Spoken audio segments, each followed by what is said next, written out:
welcome to this talk on the unconscious mind.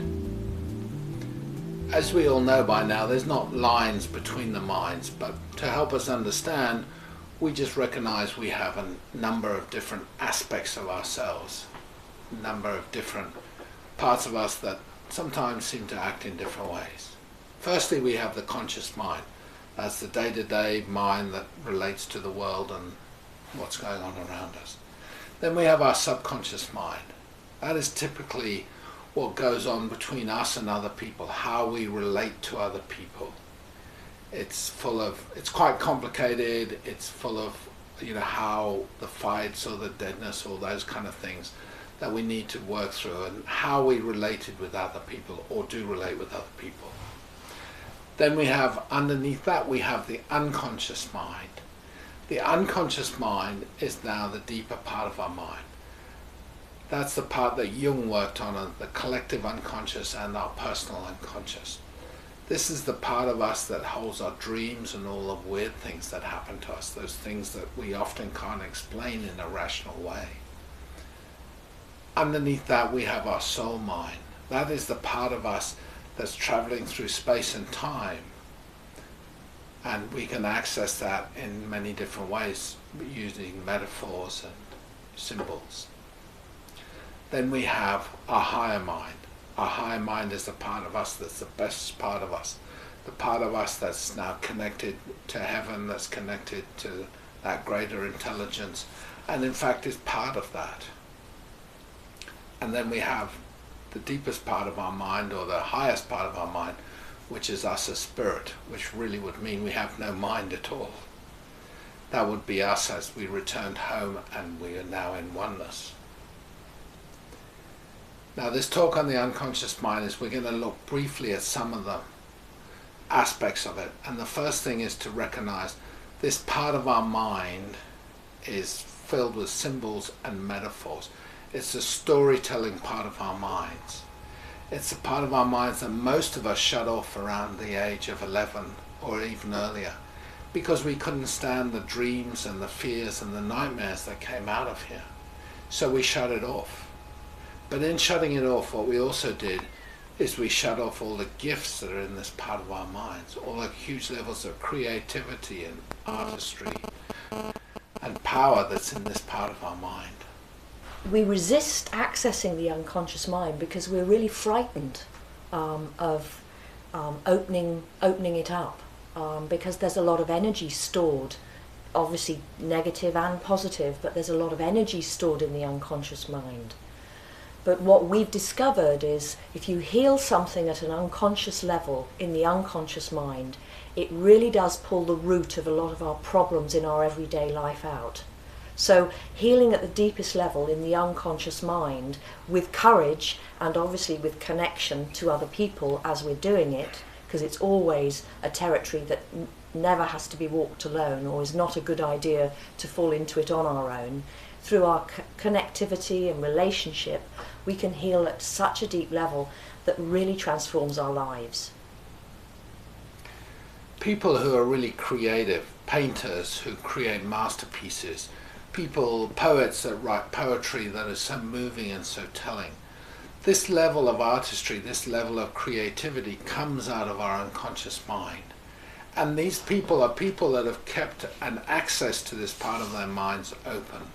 They can go down there through the cracks and be so touched by this, so moved by this, so, overwhelmed by the power, by the passion, by the creativity.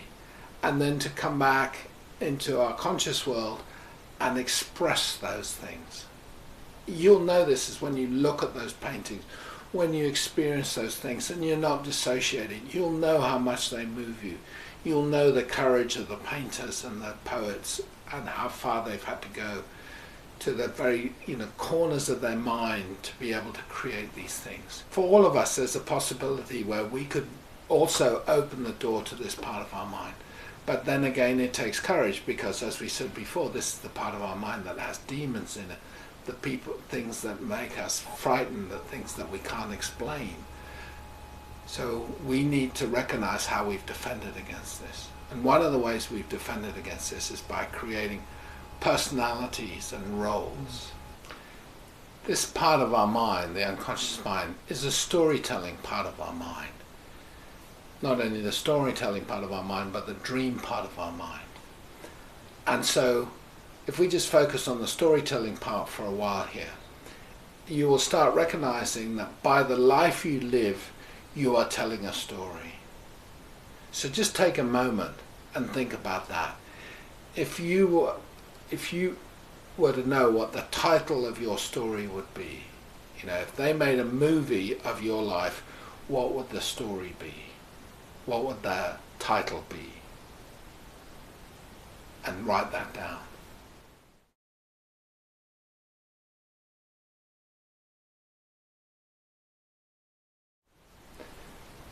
Now, what we've spoken about before is how everyone is acting in your world. But this is where we create the original scripts. We write the scripts in this part of our mind because we're storytelling, and then we hand them out to the people around us. And of course, when they act them out, we have our response or our reaction, which we need to understand actually comes from us. Because the people around us are following our scripts perfectly. They're doing exactly as we wrote it. Now, this takes us on to the next thing to recognize around the importance of our mind or our unconscious mind, is that everyone in our world is a reflection of our unconscious mind, is a reflection of that relationship to ourselves. And so when we do that storytelling bit, basically what we're doing is all the people in the world, that all those scripts that we hand out, they're just playing parts of us that are a reflection of us. And this is the same way as saying, when you dream at night and there's a number of different figures in your dream, one of the best ways to do the dream work is recognizing you are everybody in the dream. You're the victim, you're the monster, you're the betrayer, you're all those figures in the dream. That is you. But of course, because of the fractured nature of our minds, we've taken pieces, separated them, and then painted them on the people around us. And no more so do we do this than in the shadow figures in our minds. In the unconscious mind, we have shadow figures. And basically what a shadow figure is a projected negative self-concept we have about ourselves, but we bury it or hide it and put it out into our outside world. So a shadow figure is typically somebody in our world that we really cannot stand, that we would rather die than probably be like them. And shadow figures, healing shadow figures in the unconscious mind bring back huge chunks of life energy when we heal them. One of the big mistakes that many people make, of course, is to go to war with their shadow figures. This is something that you see in their everyday life, where people go to war against the people they perceive to be ruining them or their society or whatever that is, whether they're terrorists, whether they're drug dealers or drug lords or tyrants in different countries. These are all shadow figures, and we all have aspects of those inside us. If we go to war with them without healing, then it is kind of on one level like fighting ourselves. We'll never succeed, and in fact we will pay a heavy price for doing that. So it's important to recognize that when a shadow figure comes up in your life, it's time for some really powerful healing, because if you do, your life will leap forward. So reintegrating all these parts of our unconscious mind opens us up to huge levels of wholeness and oneness with our lives. If we can recognize everything we think of, everything that comes up in our mind, trivial or otherwise, is all part of us, and that we can take ownership of this, what it does once again is give our power back, and it expands our minds. Our minds get greater and greater, and our ability to bond and join with the people around us gets stronger and stronger, makes our lives easier, makes our lives more eventful. We all need to traverse this territory of our unconscious minds, And the way to do it is to learn about partnership, learn about friendship, that we all join with each other and hand in hand support each other to deal with these fractures, deep fractures in the human experience. You know, when we look out into all the wars going on in the world around us, it's important to recognize that we need to go back and also recognize the great wars that are going on inside of us. The great wars between masculine and feminine, right and wrong, you know, what is and what isn't. And that we need to heal those places in our minds. That for lifetime after lifetime, if you're willing to use that metaphor, we have reinforced these fractures, but now we've come to heal them.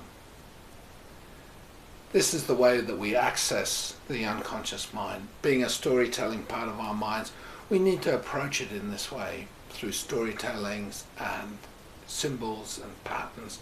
And the way that we do that is typically by using past lifetime metaphors or ancestral patterns, of realizing that all these stories are in our minds at some level, that we can't create anything original. Everything we think of, every story we make up, is actually a reflection of a deeper pattern going on inside of us. So we need to work through all these things, these blocks to the vision part of our minds, to our creativity, to our magic, to our passion. And then later on, we will also have to address the unconscious parts of our minds, those great blocks to the mastery that's inside us. And in order to get there, we need to deal with those deep core shadow figures, that part of our minds that think that we're killers, that we're murderers, that we're betrayers. And at some point, as Julie said, each time we work with these core shadow figures, we regain a huge part of our mind, and we need those parts of our mind back in order that we become whole and we become bonded and we become loving and caring. The unconscious mind is the last part of us that shows us a level of separateness, where we believe this, where we act out how we believe we are actually separate. The truth is we've never separated. But these are all the soul journey and the deeper part of our mind that we've acted out that tries to reinforce the belief in our separateness. When we first enter the unconscious mind, typically we believe there's 99% us and 1% heaven or that higher power. But as we progress step by step through the unconscious mind and we get towards the other end to a place of mysticism and connection, we would have ended so much of the separation in our mind, in all these dark beliefs and these core patterns that reinforce the story of separateness. And we get back to a place of realizing how connected we are. When we feel that we're 99% that higher power, 99% heaven, and only 1% us. Yes, and healing in the unconscious mind is about aligning ourselves to spirit and being able to receive higher levels of consciousness, grace, and the things that really want to be given to us. When we heal in the unconscious mind, we open ourselves up to more receiving.